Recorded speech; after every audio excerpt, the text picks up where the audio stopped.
Alright, jabronis, we're back. And as you can see, we're doing something different this week. I don't even know if this is going to work. Hopefully this audio comes out okay. Hopefully everything works out well. Hopefully this video actually saves on my phone and I can send it up to my computer to do all the how you doings. But we're back and we're on the road, baby. I got Randy in the back sleeping. He's tuckered out. I don't know if you can see the little whiteness back there. That's him back there. And we're road tripping to the Garden State, the motherland, New Jersey, baby.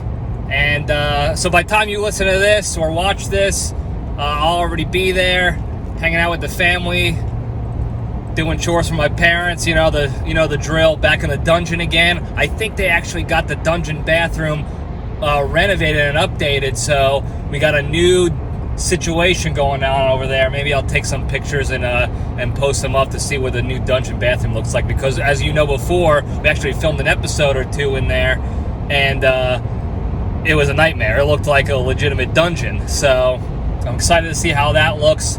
We'll pop the pictures up when I get there, and you guys can enjoy that as well. Enjoy a nice new toilet and what have you.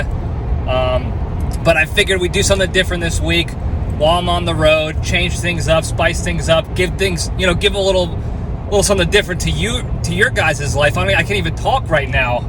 The road rage is getting to me. So far, I've been on the road for a few hours. I've gotten flipped off a number of times for no reason whatsoever. A couple of times it was like residual frag flip-off, where somebody was flipping, they were road raging together, and I happened to get in the middle there, just minding my own business, and the next thing you know, they're flipping me off, and everyone's having a good time doing it. I also passed this place. It was in Texas. I'm no longer in Texas at the time of this recording, but it was called Smooch's 24/7 adult video store. Now, I think I discussed this in the past. I can't remember it completely. I know I've had this discussion with people in the past, but adult video stores and adult in-house brick and mortar toy shops for sex toys and what have yous, I don't know how they're in business.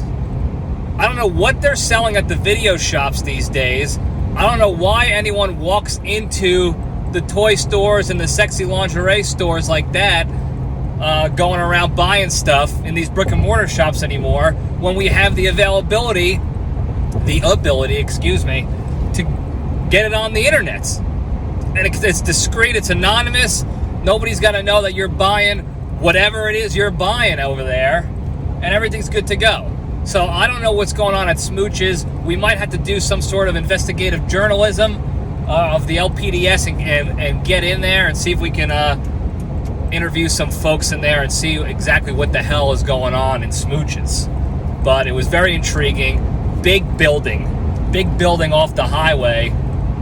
Smooch's. I think it was Smooch's with a Z too, which made it even more intriguing, because there's nothing more official than an adult video store, and it said video on it too. It didn't say movies or adult extravaganza or whatever. It said video, which makes me think they're selling hard VHSs of old-timey pornos from back in the day that we remember as kids. On the Scramble channel, you might see a wavy boob or something like that to really get your rocks off back then. I think that's what they got over at Smooch's with a Z.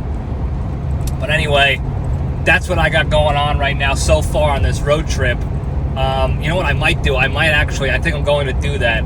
I'll film the junction portion at a different location, and maybe there'll be a different atmosphere, a different, setting, different vibe going on in the LPDS altogether. But before we do that, by the way, we're talking about asking me questions on the junction. We're not talking about it. You guys asked me questions, and I'm going to answer the questions on the junction.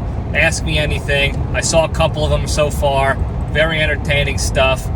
So I appreciate you guys doing that. We're going to have a good time over in the junction. But first, we got some current events. I don't even remember all the current events going on. So much crap has happened in the past week, I'm losing track of it all. Literally, the day after last week's episode posted, where I went on the rant about people crying and whining about Fox and other people parading about Fox getting sued. Then they go ahead and fire their number one guy. Their number one guy on Fox, Tucker Carlson, and not only on Fox, of all the media outlets on television, he was the number one. Easy, Randy. Got the police on the side of the road over there. Randy was giving him a little, how you doing? So Tucker Carlson gets canned. The number one news, if you want to call it news, media guy on those media stations worldwide, pulling in 3 million views an episode a night, and they can him. And then under the radar, that you don't see while they're parading Tucker Carlson's dead show on air, Don Lemon gets canned. And they say it has something to do with his misogynistic comments and how disrespectful he is off screen or whatever. I don't know what the reason really was. Nobody's talking about that one nearly as much as the Tucker Carlson thing. I did hear, though, that there's the little conspiracy in the Tucker Carlson saga, firing saga, if you will. And I haven't heard what he said yet. Apparently he went out and made a statement as well. I don't know what it said because I don't care necessarily about it. I just think this whole thing is funny, especially since we just talked about the shenanigans previously. But apparently Rupert Murdoch is the 145-year-old man who owns Fox. He's got a fiance who's probably 100 years younger than him. And one night, he invited Tucker Carlson over for dinner, a little soiree. How you doing? I'm losing it today already. We're 7 minutes in.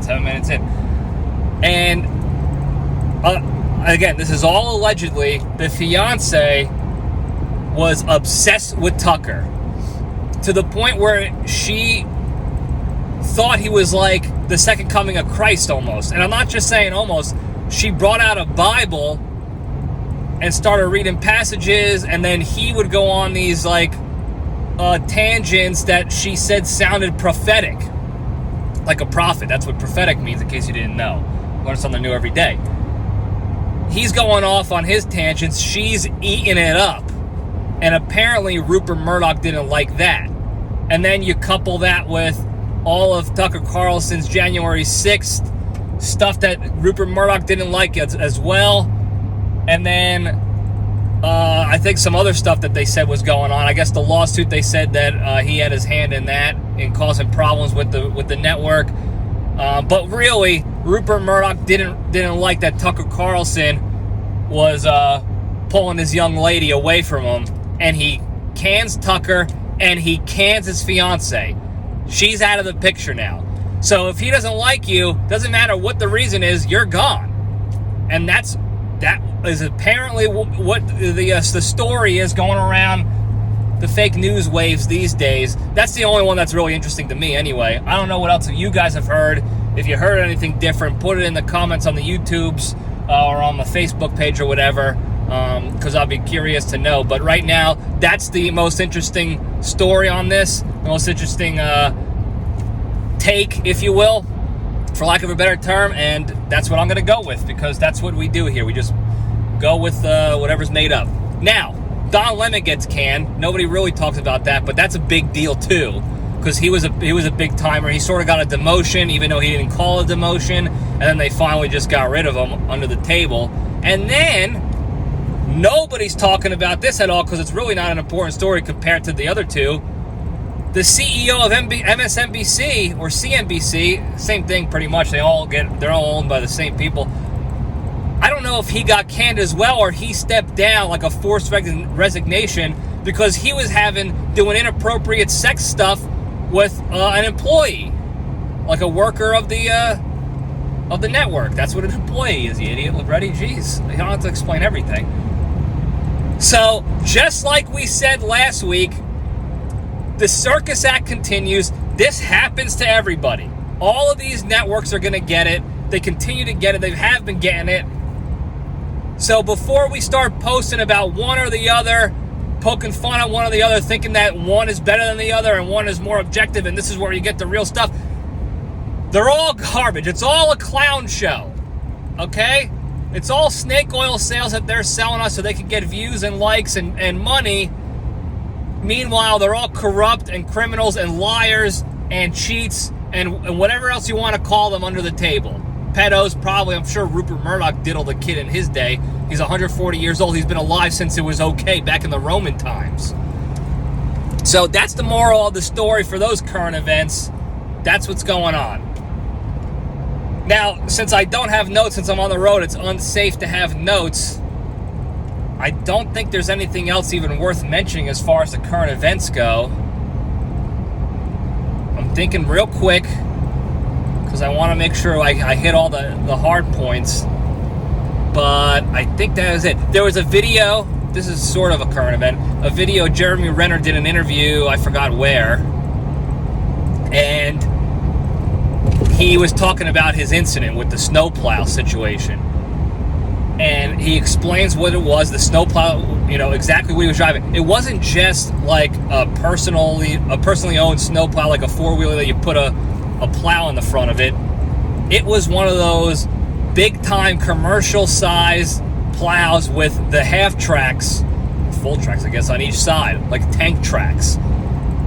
And I didn't watch the whole interview. I didn't get the full story, but he was doing something on the tracks while it was moving, like basically like ghost riding the whip, but he was surfing on the tracks, like trying to walk on the tracks like a treadmill, and he got caught on it, and it ran him over. So I feel bad for him. I'm glad he's got a miraculous recovery going on already. It's so quick how quick he's been able to recover. It's so quick how quick he was. Another stupid, I gotta get some food or hydration or something in me. But you do stupid shit, you get stupid prizes. Unfortunately for Jeremy Renner, I'm certainly not wishing this on him, but I mean, he had to have known, if I'm going to take a chance this stupid, something this stupid might happen in the future. This is what happens. It's called karma. Okay, and we've talked about karma in the past, so you guys are familiar with the karma rules of engagement. And that's what happened to him. I'm glad he's okay. He's sort of can laugh about it now because he's going to be fine. But just a lesson for you guys out there in the LPDS universe, every choice has a consequence. And that's actually a lesson that my 5th grade teacher taught me, Mrs. Tubbs. I don't know what she's doing these days. I hope she's still alive. She was on the older side back when I was in 5th grade. But she used to say that all the time. Every choice has a consequence. And she used to say that to me a lot when I was doing stupid shit and then getting in trouble for it. And her, along with my parents, taught me that lesson, really ingrained it into my brain that you do stupid stuff, you get stupid prizes. And sometimes I still have to learn the hard way, as we all do, but I always know now. I take the LPDS step back and know, if I do this stupid thing is likely to occur as a consequence.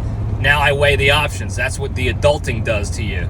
Now you weigh the options as opposed to not even thinking about it. So I might still do stupid stuff, but I think about it thanks to Mrs. Tubbs and the crazy Carol, who I'm going to go see. I'll be up there getting yelled at by the time you listen to this. So there you go.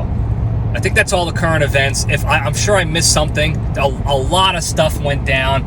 The Bidens announced that they're going to go for re-election if they survive long enough to make it to re-election timeline, with his brain-dead vice president going up against the Orange Man, that animal, and the other clowns. Robert Kennedy Jr. signed on. He just officially threw his hat into the ring. I don't know what side he's been on. I think maybe on the Democratic side, even though they hate him and they're shunning him. And this fact, speaking of current events in the Democratic Party, apparently they're not doing debates in their primaries anymore because they don't want the American people to even have a choice of who they want to vote for on the Democratic side.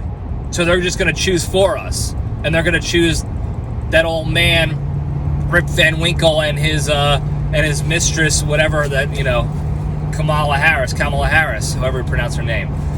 So that choice has been picked for us, so that's a very American thing to do, is to pick for us. But Robert Kennedy's going to press forward. I don't know if Tulsi Gabbard's going to run. I hope she does on the independent side, just for her own, just for America, because I think she's one of the best out there in the political world, the least corrupt and the least political, if you will, which is saying a lot these days. So that's the big news in the political scheme. While we're still siphoning money to Ukraine and doing all that other stuff, all that other tinfoil hatty stuff, that's what's going on. We're also on day 1075 of not getting the client list released of Jeff Epstein's Sex Pedo Island. So that's great news for all there, that the pedos still run free, and the sex trafficking ring that has been proven in a court of law seemed to have no customers in this trafficking ring. So all these girls got raped by ghosts, apparently. That's what they're saying. So off my soapbox on that. We'll get into the good stuff, and we'll step into the cage.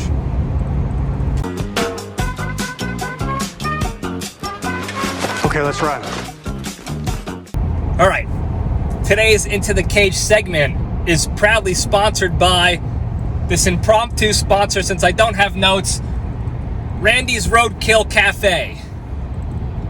If you're on a road trip going from Texas to New Jersey with your PIC, Randy, and you're looking for a good meal on the road, and you're tired of getting the gas station tornado taco garbage burritos and whatever else they're selling out there, get yourself a piece of Randy's Roadkill Cafe. Randy has an unproven system, goes out there, investigates all the roadkill for the best cuts of carcass, cooks them up real swell for you, and puts it on a plate and has you out the door in seconds. So if you want Randy's Roadkill, visit www.roadkill.com. I am not an improv guy. That's not my bag. Okay? I saw a deer on the road. It was dead. It looked meaty. Randy wanted it. He was barking at it before, and that's what you get. I got nothing for you on the sponsor side. I need a real sponsor. Maybe Spearhead Leadership will be a sponsor. I don't know if they have the income yet to support that just yet, though. So stand by on that. But the cage fact, Randy's Roadkill, that sucks. That's the worst I've done. That is the worst I've done. Bum Boosters was way better than that. But I also wrote that one down. I prepared that one. So this is what you get. These are the jokes, folks. So the cage fact. Nic Cage did an interview on 60 Minutes, I guess 2 weeks ago. He's still on the circuit for Renfield, and he did a full 13-minute segment on 60 Minutes with one of the people on that show. I don't know who. I stopped watching once Andy Rooney croaked, because that show is garbage now without him. He was the show. The final segment of 60 Minutes, Andy Rooney, he was the best. Anyway, there's so many cage facts laid inside this interview. I can't get into the whole interview, but he did this interview, and the big thing that came out of it, and we discussed this in the past about his debt and doing movies and stuff like that, but he actually opened up a little bit even more about it, and discussed how at one point, because he was buying a whole bunch of real estate, he was investing in real estate, and then the market crashed back in 07, 08, 09, that time frame, and he took a bath on a whole bunch of his properties. He actually didn't even mention, because if you remember the previous cage fact when we talked about him saying yes to all these garbage movies to make money, he was in the middle. He was suing his accountant for stealing money and improper accounting, essentially. He didn't even mention that in the interview. He took full ownership, which is a Spearhead Leadership trait, take accountability, and he said, I took a bath on all these investment properties, and I was in the hole millions of dollars, and I had to pay. He ended up paying $6 million and got himself out of it.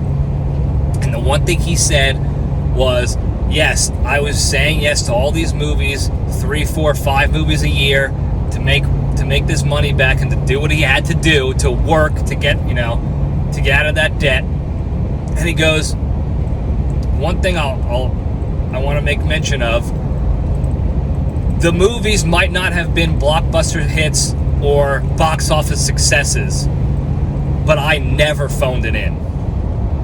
I never phoned in my performances. You got the real Nic Cage in every one of those movies. So even if the movie didn't do a good job, I always brought it. And that's what I've been saying this entire time. Okay? I knew it the entire time. You want to talk about an objective fan? I might be in love with the guy. I might think he's the greatest to ever do it. But I've been saying it since day one. Even those shitty movies that he did, I'm trying to think of some of them. Spirit of Vengeance, Ghost Rider 2, Wicker Man, Knowing. There's a plethora of them. Oh, there's so many. Drive Angry. All of them. In that span, that couple-year span, I said it. The movies were not great, but Nic Cage was great in those movies. I said it the entire time. You could go back to the episodes, so all the previous Cage facts, and I said it multiple times. And I was right. And I feel vindicated that my man, the great one, said it and told the world. Libretti was right. I never phoned it in. Those movies sucked, and I didn't care, and I worked my ass off, because that's what you do. And that's a testament not just to him, but to anybody who's in trouble financially. You find a way to get out of it. You go work extra. You find ways to make extra passive income. Whatever you got to do to scrap and claw and climb your way out. You grab life by its haunches and you hump it into submission. And that's what he did every time. And that's just one of the 55 Cage facts that we're going to get out of that 13-minute interview. I highly recommend you go on YouTube and check it out. It is the best 13 minutes 60 Minutes has done since their Michael Jackson interview, when he said on air the most loving thing you can do is share your bed, and then he was talking about getting trapped in a prison bathroom and they put doo-doo all over the walls, and he said the word doo-doo. Michael Jackson said it on 60 Minutes. That's the number one interview in the history of 60 Minutes. Number two is this 13-minute Nic Cage interview. Go check it out. And that's the Cage fact. All right, spin on over to the junction and get the logo going. We are now in a different stage of the road trip. Got a little food in us. Randy had some snacks. Still laying in the back, hanging out, being a grand champion. So we're talking. I got a bunch of questions from you guys. I put it up in the Instagram stories only this time because I knew I wasn't going to be able to check my Facebook and my computer and what have you to look at questions and all that good stuff. So I just went to the story this time. Sorry for the Steve McStiff and family who couldn't answer the questions, and anybody who else usually goes on the book only. That was on purpose this time, so I apologize. But got a lot of good questions, a lot of things that to think about, little road trip ponderings, if you will. So we'll get right into it. First question I got, this is a funny one because of who it's from. I'm not going to mention names on who things are from unless they want to be mentioned. But this one said, is it true that everything is bigger in the Lone Star State? Great question. It's all relative, and I'll tell you why that is. It's because I'm a little guy. So everything's bigger pretty much everywhere I go. So it didn't matter that I moved to Texas or anything like that. The people were still bigger. They're probably bigger than they are in Jersey, but everyone's bigger here. Steaks are bigger. Burgers are bigger. Ranches are bigger. Everything is bigger. I'm like I said, I'm a little guy. Everything is big anyway, so to speak. So, yeah, it is true. Everything's bigger down here. Now, I will say, though, the confidence is not bigger down here than it is up in the Northeast in New Jersey. For whatever reason, regardless of social status, your station in life, or your skills and abilities, your intelligence, most people I know in Jersey think they are the best person in any crowd that they ever walk in. So just imagine hanging out with people where everybody in that group thinks they're the best in the group. Awesome. Love that. I love that machismo, that blind confidence that goes on in the Northeast. It's the reason why, a lot of people get punched in the face, but it's also the reason why a lot of those people succeed in life, whatever they're doing, because they 100% believe and just know I'm the best at this, so I'm going to be the best. It's not even a question. So that's that. Thank you for that submission. I appreciate it. All right, this next person here asked if I was a music or a podcast guy on road trips. Right now, I'm a podcast guy. Usually I am a podcast guy all the time. I'll switch it up depending on the time of day and the time, when I'm driving and what I'm doing or whatever. But yeah, I like to listen to podcasts. If it's a comedy, I like to get a good laugh in every once in a while. I'll listen to a couple of those local murder mystery how you doings just to be on the edge of my seat, a little thrilling story action, and then I'll listen to Joe Rogan have a scientist on, or some medical professional talking about how to get better, how to get healthier. I like that stuff. I like the Jocko Willing stuff. The leadership stuff is incredible to me because I learn a lot from that guy and his experiences, and I also learn that we share similar experiences to the point where he takes what he got out of the military and applies it to his own life. So I can relate to that and what I'm trying to do with my business and stuff. I'm not saying I'm like Jocko at all. And I'm sure I'm going to get some hate for that, thinking like, oh, you're comparing yourself to the best in the business right now. No, I'm not doing that at all. I emulate the guy. I try to learn as much as I can from someone like him and apply that to every aspect of my life. That's all I'm saying. That's why I like his podcast, all right? So don't give me crap for that. For music, though, sometimes I like to put a little music on. I'll put on the hair bands if I'm trying to rock out and stay awake a little bit. If I'm getting into the feels, if Randy's having a sad day, we'll put on some Adele, some sad songs, some Taylor Swift stuff, things that, emote the feelings out of you. I don't know if those combination of words created a grammatically correct sentence or a logical sentence, but they sounded really good and intelligent, so I'm going to stick with them. But yeah, mostly podcasts, sometimes music, depending on where we are at on the road. So thank you for that one. All right, this next one here says, how do you tackle home projects?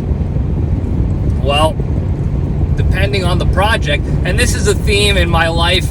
Every time someone asks me a question, it always depends. And that's a lesson for all you out there in the Junction and LPDS universe. There's no cookie cutter strategy to life. Okay, you got to take the situation in front of you and you build the solution or the way forward. So with that, home projects depends. Sometimes I'll get creative with stuff and figure out a solution for a repair job or a temporary solution for a repair job. Case in point, my shower in my bathroom, really nice looking shower. Glass door, glass wall, everything is ensconced in glass. It really looks cool, completely impractical. Also, whoever installed it left just enough space between the door and the other glass wall that makes it impossible to keep water in the shower. None of the rubber, not stoppers, but the rubber linings you put on the door and on the ground, on the bottom of the door and the side of the door to keep the water from coming out of the shower onto the floor. None of those are long enough to do what I need to do. So instead of having a guy come and extend it out or buy a new door altogether and spend a bunch of money for nonsense, I just took two of those rubber things. I glued them I glued them on top of each other to extend it out, and now it stops the water. It doesn't look as pretty, but I got creative with it. I did what I had to do. no more water on the ground. Everything looks peachy king, and it's aesthetically pleasing to me because I live alone, and Randy doesn't seem to care. So that's that. I got another thing I got to deal with where my kitchen or bathroom sink is clogging up, and it's starting to leak out of the pipe underneath the sink. So I got to go in there and figure out a way to clean that out, so I don't have to call a plumber and spend $500 for him to just tell me to use Drano. I know the plumbing game. I'm an Italian from the Northeast. That's what we do. We plumb. In fact, my assistant baseball coach in high school, his main gig, he was a plumber. He plumbed by day and assistant coached by night.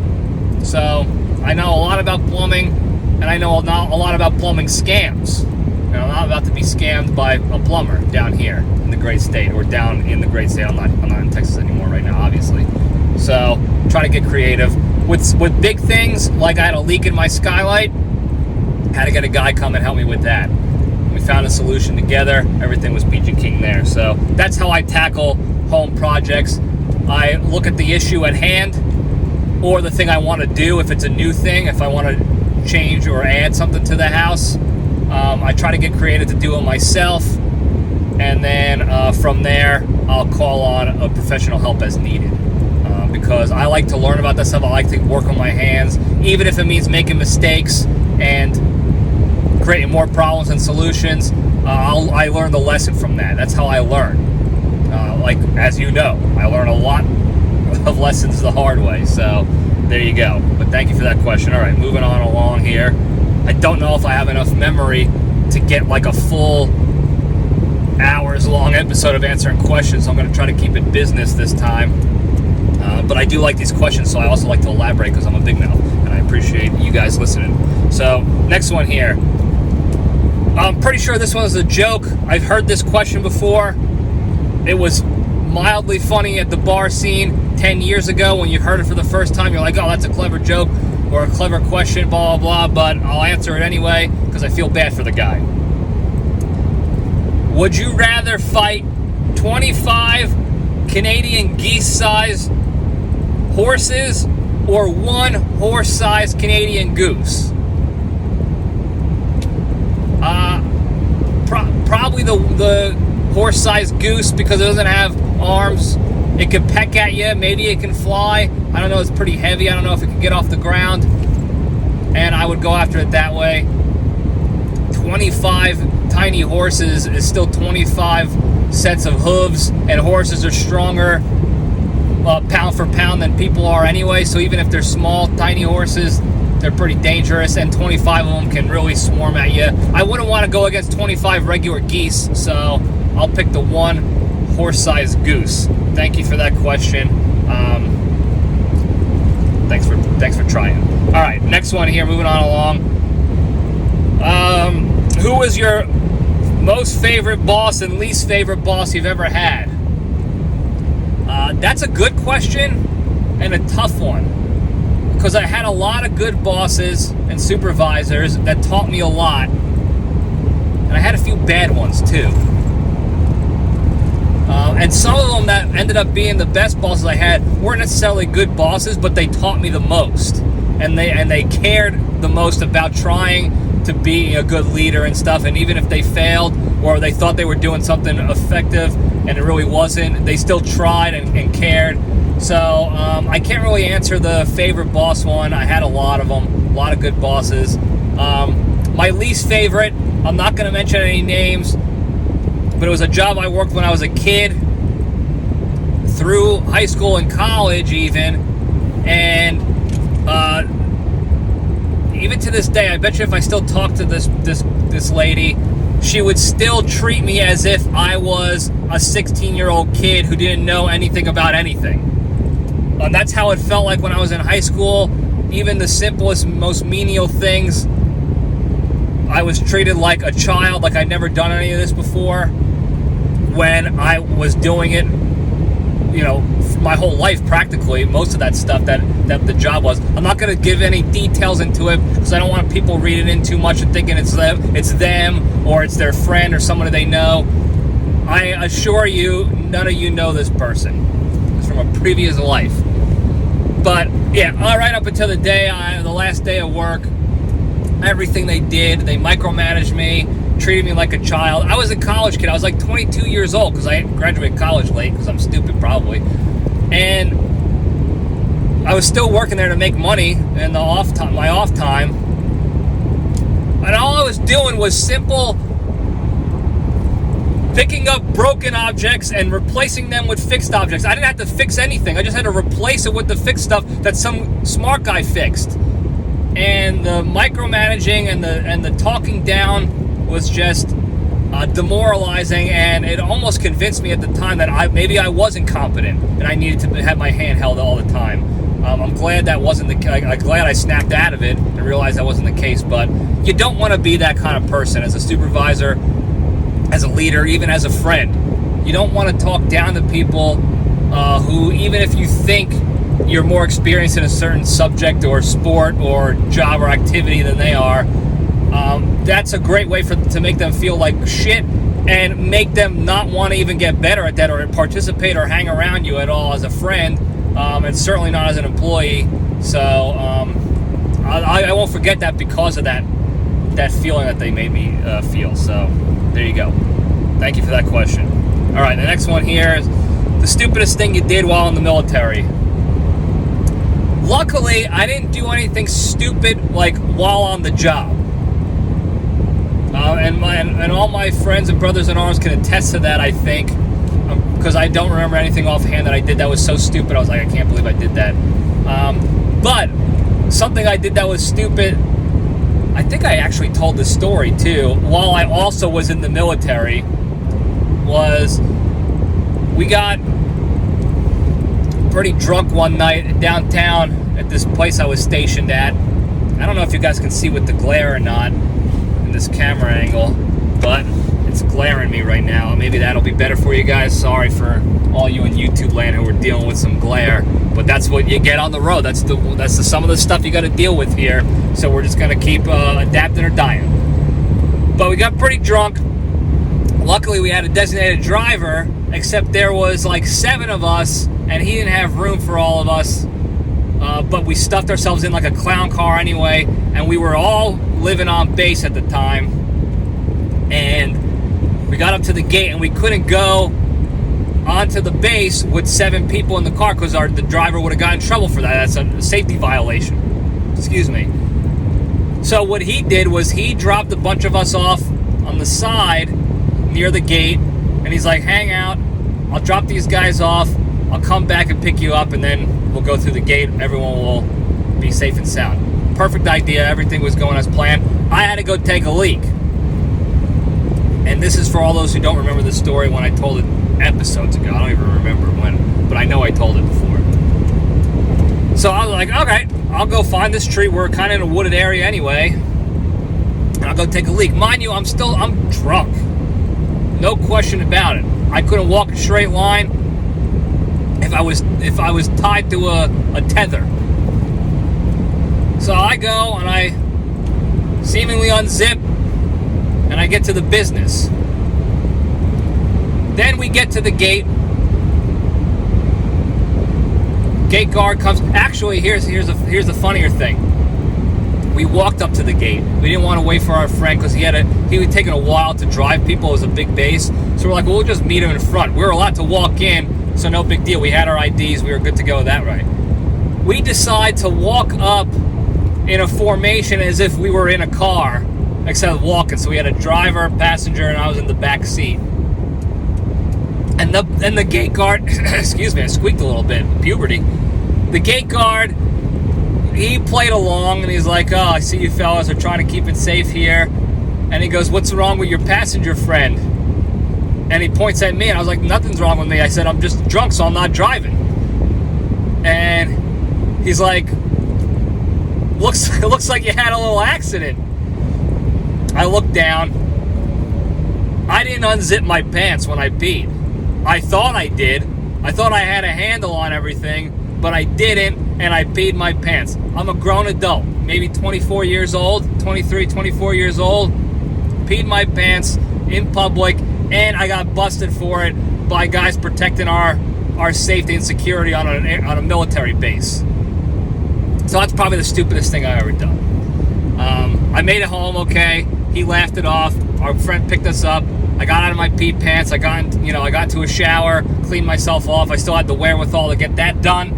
And then everything was hunky-dory after that. No hangovers back then, back when you're 23, 24 years old. Life was nice then. So that's the story. Thank you for that question. That was a good one. All right.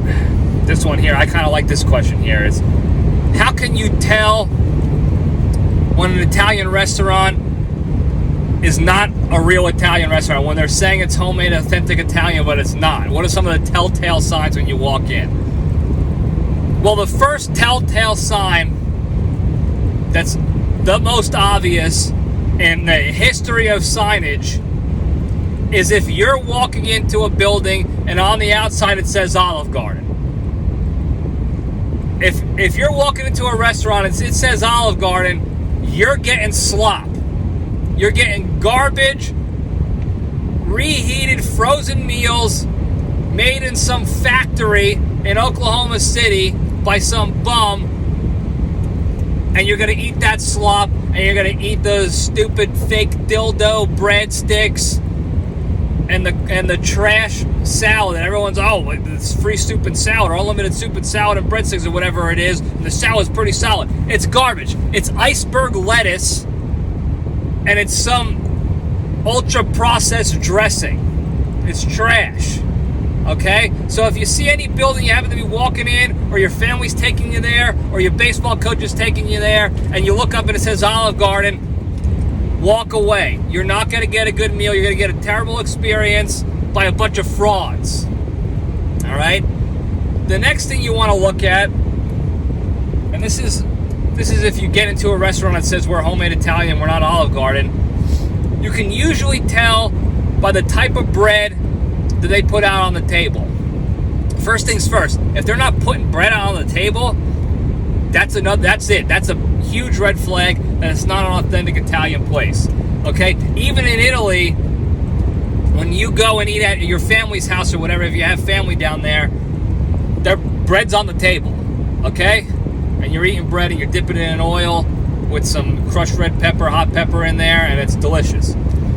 So if they're not putting bread on the table, that's it. That's not real Italian. If they're putting out store-bought, like grocery store-bought bread that's like comes out of that bag that says Italian bread, but it's pre-packaged and it's not real like bakery Italian bread, that's another sign. If they're putting out Texas toast and calling it garlic bread, that's a sign. In fact, I'm pretty sure, as much as I love garlic bread is an American creation off of Italian bread. I don't remember any Italians in Italy eating garlic bread. I believe that's an American thing. Correct me if I'm wrong, somebody, but I'm pretty sure that was an Americanized version of Italian bread, the garlic bread. Shocker. And some more flavor and fat to it. So those are definitely telltale signs. And then if like their main dish is fettuccine Alfredo and not some sort of fresh like seafood like mussels and scallops and things like that, if they don't have any sort of fresh seafood dishes with linguine in there or angel hair pasta, and it's like their main dish, they're claiming the famous fettuccine Alfredo, that's also likely not authentic homemade Italian. That's just somebody trying to sell to the masses here in America. So that's pretty much the big ones on the Italian restaurant side. So thank you for that. It's a great question. I like questions like that, so keep those coming. All right, this next one here. What do you look at, or what do you look for when you're on a road trip as far as scenery goes? What sort of things like catch your eye? What are you on the lookout for when it comes to scenery on long road trips? And I like this question because I like appreciating nature and awesome things that happen in nature that are not man-made, that are God created, or Elon Musk created, or whoever you have your faith with. So it depends on where I am. I like looking at the ocean if I'm on the coast. big famous rivers, like the Mississippi River is an impressive thing to see. I do like some man-made stuff. If you have a cool stadium or an arena or a giant skyscraper, like New York City is awesome to look at if you're driving by it. But mostly on these road trips that I take these days, it's mountains, it's rolling hills, it's cool sunsets, sort of stuff like that. When I was living up in South Dakota and driving to Colorado and all that, Wyoming, Montana, it was the mountains, it was snow, the Black Hills. The man-made thing was Mount Rushmore, the lakes, all that gorgeous shit that you see out there in nature. That it's all inspiring. You can't imagine any man creating this, like the Grand Canyon. I haven't been there yet, but I hear this is how I hear people describe it. It's unimaginable beauty. And it's just something I enjoy looking at while I'm on the road. When you're on the road for 12 hours at a time, shit gets boring. I don't care who you are. I don't care how much you like the road. I love road trips.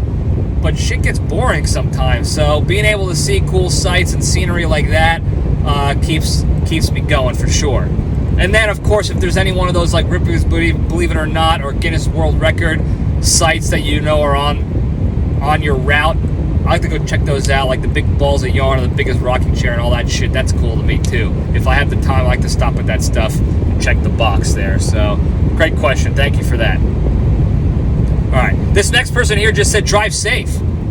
And I appreciate that. Thank you. You're the only person who said that besides my parents.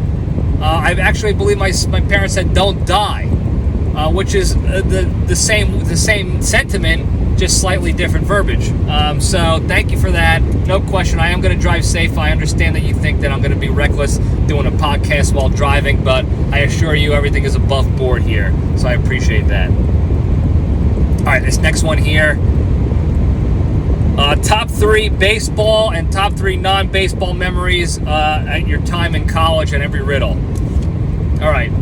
Baseball, pretty easy. In no particular order, the top 3 baseball memories were when I made the team after getting cut 2 years in a row. I finally actually made the team thanks to the Eagles and Skip and Chi and Coach Sterno for giving me the chance to play. That turned my whole life around. And I think I mentioned this in the past, but I was on a quick downward spiral to failing out of college and being a bum. I had to change majors. I lost my ROTC scholarship.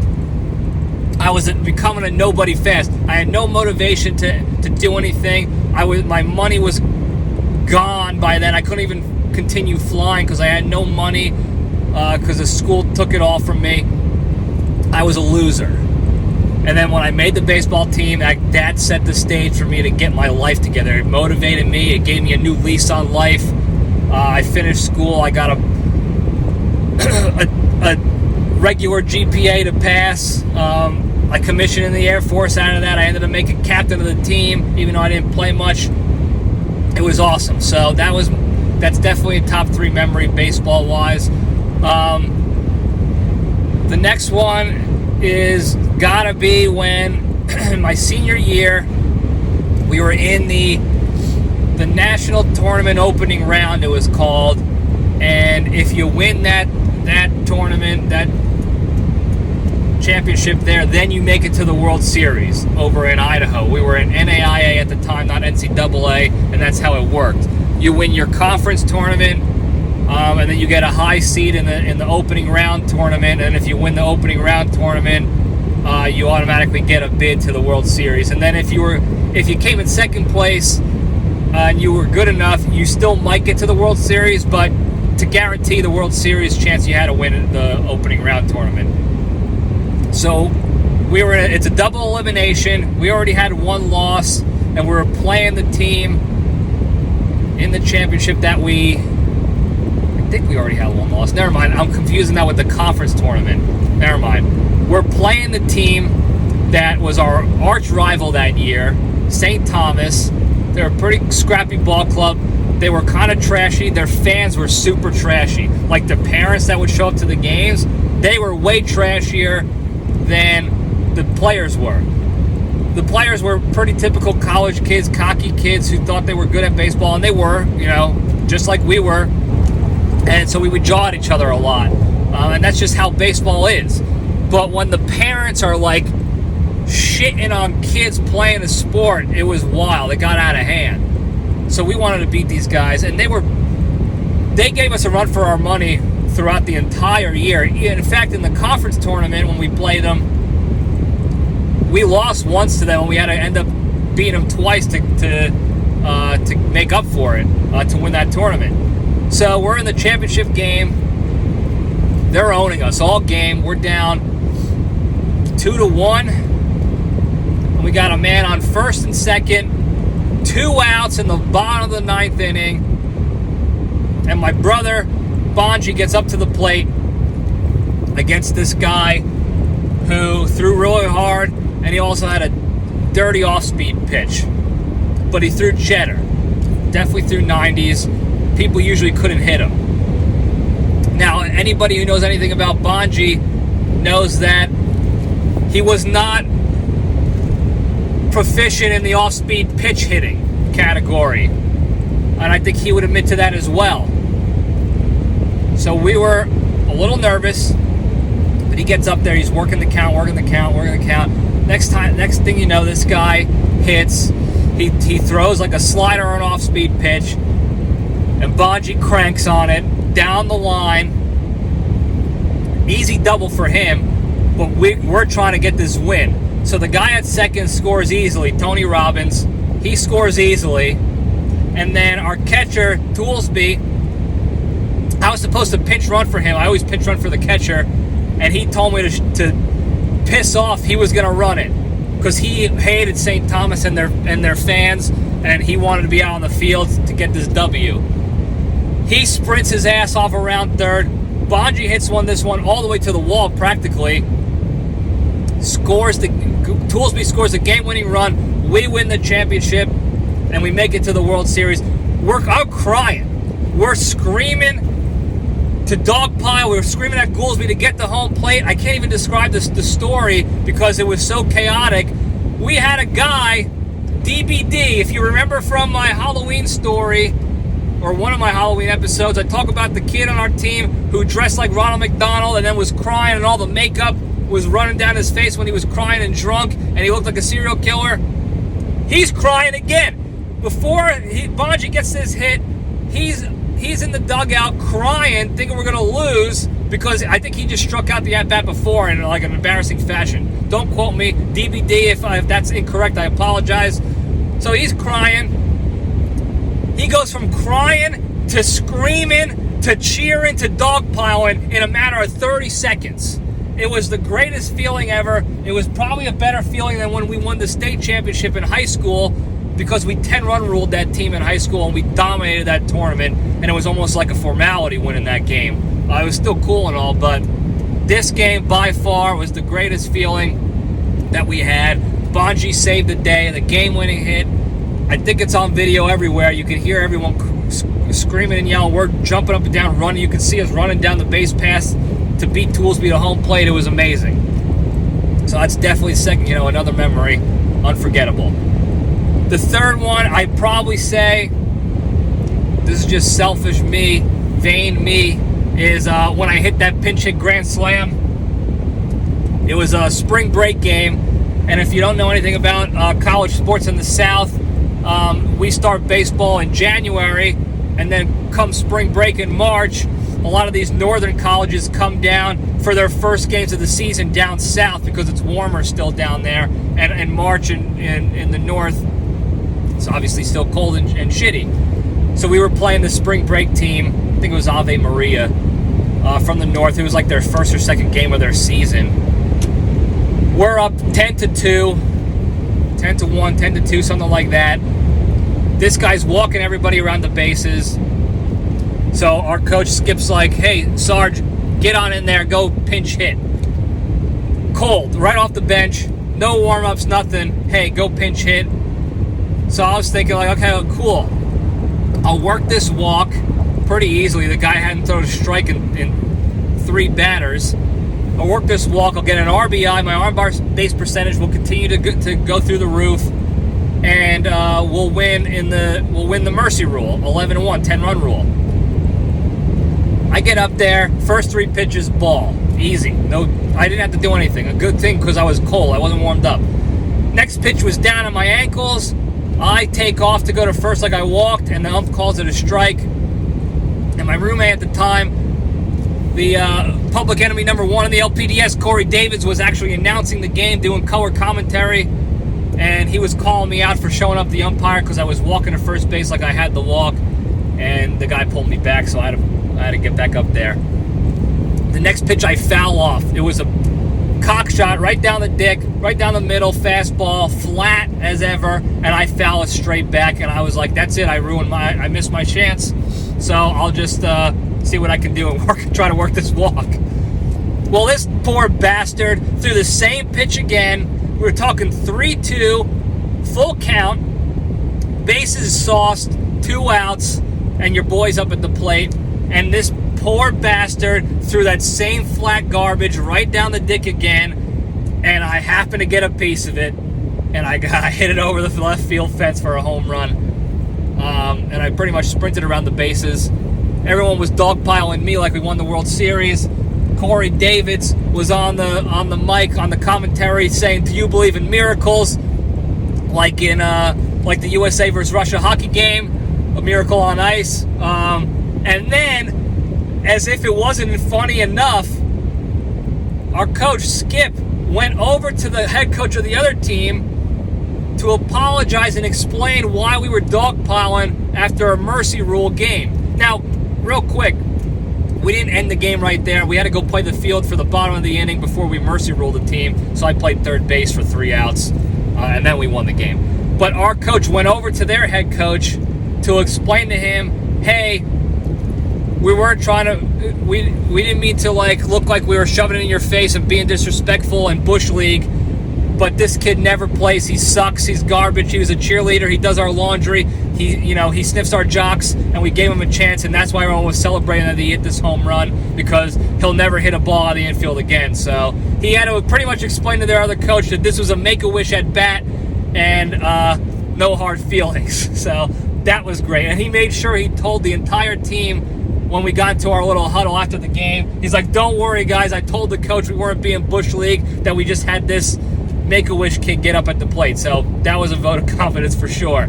But that was definitely the third memory. As far as non-baseball memories, not many good ones. Graduating and not having to go to graduation, that was awesome because I didn't have to pay even more money to go to the graduation and listen to some stranger tell me how proud he was of me for 4 hours straight. And I actually had a really awesome private Air Force commissioning ceremony done for me, and my family was there, and the teammates were there, and my friends were there, and it was awesome because I missed my commissioning and graduation because we had playoffs for baseball. So I had that. That was definitely the second memory. So not having to go to graduation, and then the commissioning, and then I have a couple good memories from the aviation fraternity I joined with those guys. I met a lot of awesome people. I'm still friends with a lot of them to this day. So I have a lot of good memories there. I can't really pick just one from there, but my third favorite memory, non-baseball related, was when I did my first solo flying. I actually wasn't flying with the school anymore. I was flying with a different flight school because it was cheaper, and they weren't a bunch of ball bags trying to screw me out of money. And it was my first solo, and I flew around with the instructor for a while. We went to this one airport. I dropped him off, and I had to do 3 touch-and-go landings where you land and you immediately go into a takeoff, and you go around, and you do that 3 times. I had to do that. It was funny because as soon as my instructor got out of the plane, he's like, okay, you're off, a bee got into the cockpit. So I'm flying.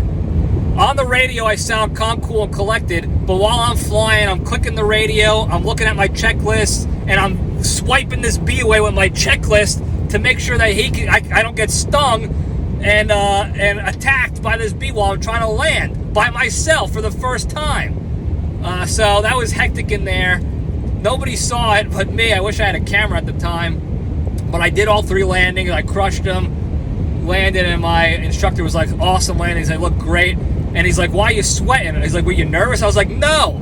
The bee was trying to kill me. We finally got the bee out. He saw it too. He knew I wasn't just lying and making it up. So that was a fun little memory there. So that's that. Thank you for that question. Great trip down memory lane. All right, the next question here. Who do you like better, Rich Piana or Mike O'Hearn? So real quick, because I'm running out of time here on this phone memory, I think. Rich Piana was his bodybuilder who did all sorts of steroids, all sorts of synthetic oil injections probably, and he had a camera following him almost 24/7.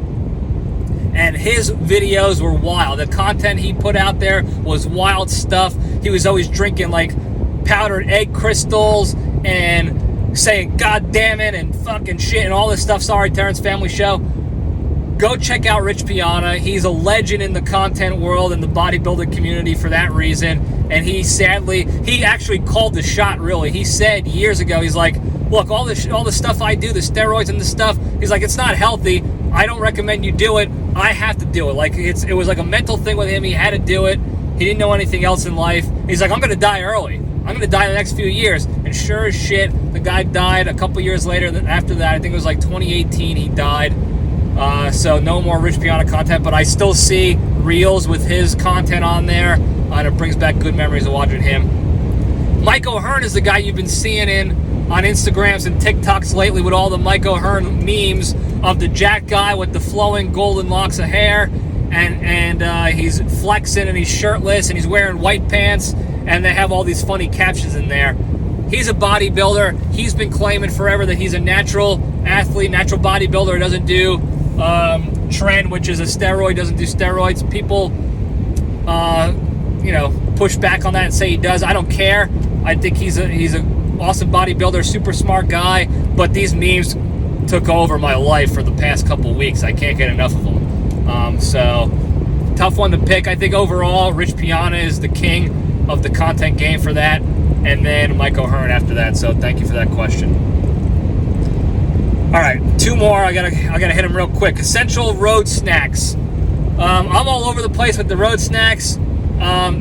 If it's not Randy's Roadkill, I'll have a protein bar with me. Sometimes I'll get a trail mix.